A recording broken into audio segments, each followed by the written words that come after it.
மாயமானாக வந்த மாரீச்சனை பார்த்த சீதாதேவி ராமனை நோக்கி, ஹே ஆரியபுத்ரா ராமா, இதுவரையிலும் காணாததான இந்த மிருகம் என் மனதை அபகரிக்கின்றது. ஆகையால் நீ எனக்கு சீக்கிரம் இதை பிடித்து கொடுக்க வேண்டும். நமது ஆசிரமத்தில் நாம் கிரீடிப்பதற்கு இந்த மான் உபயோகப்படும். இந்த மான் உயிருடன் அகப்பட்டால் நமது வனவாசம் முடிந்த பிற்பாடு நமது நகரமான அயோத்திக்கும் கொண்டு போகலாம்.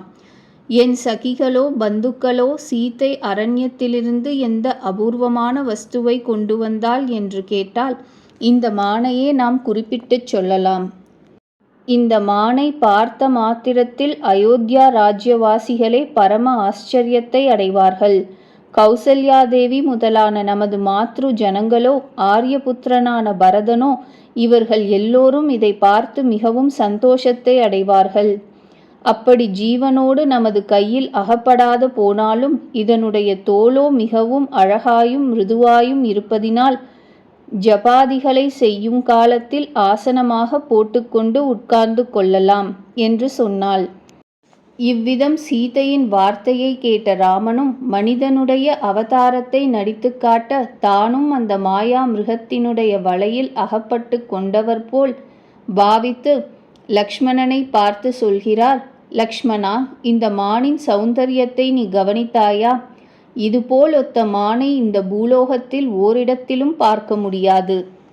இந்திரனுடைய உதயான வனத்தில் கூட இதுபோல் ஒத்த மிருகத்தை பார்ப்பது அபூர்வமாகும். சீதைக்கோ இந்த மிருகத்தினிடத்தில் மிகவும் பிரேமை ஏற்பட்டு விட்டது. ஆகையால் நான் அந்த மிருகத்தை பிடித்து வரப்போகிறேன். ஜீவனுடன் பிடிக்க முடியாது போனால் வதித்தாவது அதனுடைய சர்மாவை, அதாவது தோலை எடுத்து வருகிறேன். நான் போய் வருகிற வரையிலும் சீதையை நீ பத்திரமாக காப்பாற்றி வர வேண்டும். நமது சகல காரியமும் சீதையின் அதீனம்தான் என்பது உனக்கு தெரிந்த விஷயம். ஆகையால் ராட்சச பூயிஷ்டமான இந்த ஆசிரமத்தில் சீதையை தனியாக விடுவது மிகவும் தவறுதலான காரியமாகும். ஆகையால் நீ ஜாகரூகனாக இருந்து சீதையை ரட்சித்து வர வேண்டும்.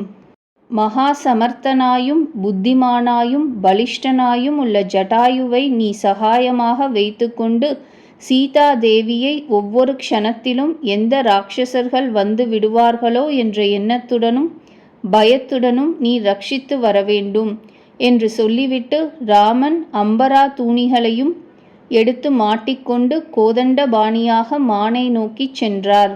மாயா மிருகமோ வெகு தூரத்திற்கப்பால் ஓடி ராமனுடைய கண்ணில் தென்படுவது போலவும் மறைவது போலும் ராமனை வஞ்சித்து கொண்டு சஞ்சாரம் செய்தது. ராமனும் அந்த மிருகத்தின் தௌஷ்டியத்தை பார்த்து, இந்த மானானது மிருகமாக இருக்க நியாயமில்லை. யாரோ ராட்சசன்தான் மிருக ரூபத்தை தரித்து கொண்டு வஞ்சிக்கிறான் என்று தீர்மானித்தார். உடன் சூரிய ஜுவாலையைப் போல் எரிக்கின்ற பானத்தை சந்தானம் செய்து அந்த மிருகத்தை அடித்தவுடன் மிருக சரீரம் ஹதமாகிவிட்டது.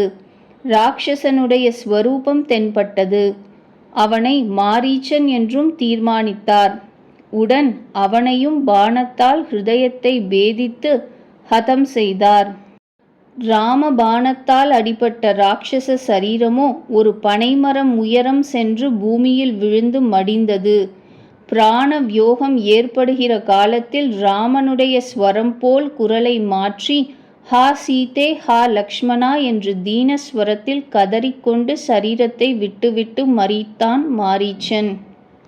உடன் திவ்ய ஸ்வரூபத்தோடு யோகிகளுடைய பதத்தையும் அடைந்தான்.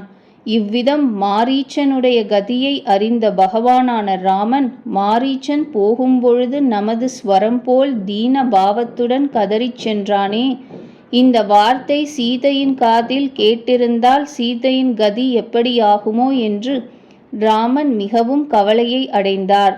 ஆகிலும் மனத்தை தைரியப்படுத்தி கொண்டு ஆசிரமத்திற்கு திரும்பினார். இங்கு ஆசிரமத்திலோ மாரீச்சனுடைய ஸ்வரத்தை ராமருடைய ஸ்வரம் போல் சீதை நினைத்து ராமருக்கு தான் ஏதோ ஆபத்து வந்துவிட்டதென்ற எண்ணத்துடன் ராமருடைய மார்க்கத்தை அனுசரித்து பார்க்கும்படி லக்ஷ்மணனை ஏவினாள். லக்ஷ்மணா, ராமனுக்கு ஏதோ ஆபத்து ஏற்பட்டு விட்டது போல் தோன்றுகிறது. சீக்கிரமாக ராமனை போய் பார். இந்த தீனமான சப்தத்தை கேட்டும் கூட நீ ராமனை பார்க்க போகாமல் இருக்கிறாயே, ராமனுக்கு நீ பந்து என்று எப்படி நம்ப முடியும் என்ற வாக்கியங்களால் சீதாதேவியானவள் பரம கோபத்துடன் லக்ஷ்மணனை பார்த்து சொல்கிறாள். லக்ஷ்மணா, நீ உண்மையில் ராமனுக்கு சத்ரு, பந்துவை போல் நடித்து காட்டுகிறாய். இவ்விதமான அவஸ்தையில் கூட நீ ராமனை போய் பார்க்காமல் இங்கு நின்று வருகிறாயே, உன்னை நான் எப்படி நம்ப முடியும்? என்னை நீ அடைவதற்காக ராமனே மரித்துவிட்டால் தேவலை என்று எண்ணுகிறாய் என்ற பிரகாரம் பருஷமான வார்த்தைகளை பேசி லக்ஷ்மணனை அவமதித்தாள். லக்ஷ்மணனும் அவைகளை கேட்டு சீதையினுடைய வார்த்தையினால் மனோவியசனத்தை அடைந்து ராமனுடைய பிரபாவத்தை அறிந்தவர் ஆனதினாலும் சீதையை பரிபாலனம் செய்து கொண்டு ஆசிரமத்திலேயே இரு என்று ராமருடைய ஆக்ஞையை பரிபாலிக்க கடமைப்பட்டவர் ஆனதினாலும் ஆசிரமத்தை விட்டு விலகாமல் சீதையை பார்த்து மறுபடியும் சொல்லுகிறார். ஹே சீதே, எதற்காக நீ வியசனப்படுகிறாய்? என்னையும் வருஷமாக பேசுகிறாய். தேவர்களோ யக்ஷர்களோ உரகர்களோ பன்னகர்களோ ராட்சசர்களோ பிசாசுகளோ யாராயிருந்தாலும் ராமருக்கு எதிரில் யுத்தத்திற்கு நிற்க சக்தி அற்றவர்கள் என்றே சொல்ல வேண்டும். ராமன் ஒருவராலும் மரிக்கத் தகுந்தவனாக ஆகமாட்டான். வீணாக நீ எதற்காக துக்கப்பட வேண்டும்? அதி சீக்கிரத்தில் ராமன் வந்துவிடுவார். நீ கொஞ்சமேனும் பயத்தை அடைய வேண்டாம். ராமனோ உன்னை என்னிடத்தில் ஒரு நிதியாக ஒப்புவித்து ரட்சிக்கும்படி ஆக்ஞாபித்திருக்கிறார். ஆகையால் உன்னை தனியாக விட்டுவிட்டு போவதில் நான் உற்சாகமுள்ளவனாக இல்லை. அரண்யத்திலோ ராட்சசர்கள் நிரம்பியிருக்கிறார்கள். இந்த தருணத்தில் உன்னை நான் தனியாக விட்டுவிட்டு எப்படி போவது? கரனுடைய வதத்திலிருந்துமே இங்குள்ள ராட்சசர்கள் நமக்கு விரோதிகளாகிவிட்டார்கள். அதனால் எந்த நிமிஷத்தில் எந்த ராட்சசர்கள் என்ன செய்வார்களோ என்றும் சங்கையை அடைய வேண்டியதாக இருக்கிறது. இவ்விதம் இருக்கும் பொழுது நான் எப்படி உன்னை தனியாக விட்டுவிட்டு போவது என்று சொன்னார் லக்ஷ்மண சுவாமி.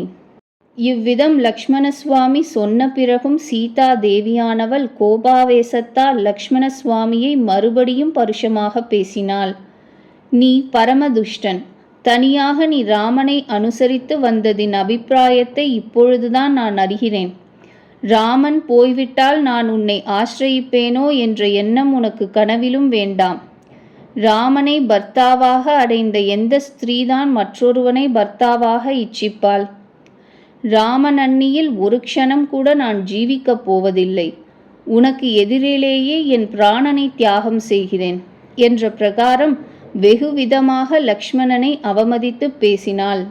லக்ஷ்மண சுவாமியும் இது லோகத்திலுள்ள ஸ்திரீகளின் ஸ்வபாவம், அதை சீதையும் நடித்து காட்டுகிறாள். நாம் இதற்கு ஒன்றும் பதில் சொல்ல நியாயமே இல்லை. இந்த சீதாதேவியை எனக்கு உபாசியமான தேவதையாகும். பரம சுத்த புருஷனான என்னை சீதை இவ்விதம் பருஷமாக பேசுவதை வனதேவதைகள் அறியட்டும். நான் என்ன செய்ய முடியும் என்று நினைத்து, ஹே சீதே, நீ எனக்கு தெய்வமானதினால் உனக்கு எதிரில் ஒன்றும் பேச எனக்கு யோகியதையே இல்லை. ராமனுடைய பதத்தை அனுசரித்தே நான் போகிறேன். வனதேவதைகள் உன்னை ரட்சிக்கட்டும். அசுபமான நிமித்தங்கள் அளவற்றதாக காணப்படுகின்றன. ராமனோடு சேர்ந்து இந்த ஆசிரமத்திற்கு வந்த பிறகு உன் தரிசனத்திற்கு பாக்கியமிருந்தால் கிடைக்கும் என்று சொல்லிவிட்டு லக்ஷ்மண சுவாமி ஆசிரமத்தை விட்டு வெளிக்கிளம்ப ஆரம்பித்தார். லக்ஷ்மண சுவாமியானவர் இவ்விதம் சொல்லிவிட்டு ஆசிரமத்திலிருந்து வெளிக்கிளம்பி போகும்பொழுதோ சீதாதேவியானவள் கண்ணீர் ஜலத்தை பெருகவிட்டு கொண்டு சொல்லுகிறார். லக்ஷ்மணா, நான் தனியாக ஆசிரமத்தில் இருப்பதினால் ராட்சசர்களுடைய வசமாக ஆகி விடுவேனோ என்று நீ ஸ்வப்னத்தில் கூட நினைக்க வேண்டாம். அப்படி ஏதாவது விபத்து நேரிடும் போல் தோன்றினால் என் சரீரத்தை ராட்சசர்கள் தொடும்படி நான் வைத்து கொள்ள மாட்டேன். உடன் நான் மறைந்து விடுவேன். தான் மறையும் பிரகாரத்தை சொல்கிறாள். அதாவது, கோதாவரி நதியில் விழுந்தாவது சரீரத்தை தியாகம் செய்வேன், அல்லது சுருக்கு மாட்டிக்கொண்டு சரீரத்தை தியாகம் செய்வேன். அல்லது விஷத்தை புஜித்தாவது தேகத்தியாகம் செய்வேன். சர்வ பிரகாரத்தாலும் முடியாது போனால் கடைசியாக அக்னி பிரவேசம் செய்து விடுவேன். அந்நியில் ராமனை தவிர மற்ற புருஷனை காலால் கூட தொட்டு பார்க்க மாட்டேன். இது நிச்சயம்தான். அதற்காக லக்ஷ்மணா, நீ யாதொருவித கவலையையும் அடைய வேண்டாம் என்று சொல்லிவிட்டு சீதையானவள் மிகவும் உச்சஸ்வரத்துடன் அலறி கதறினாள்.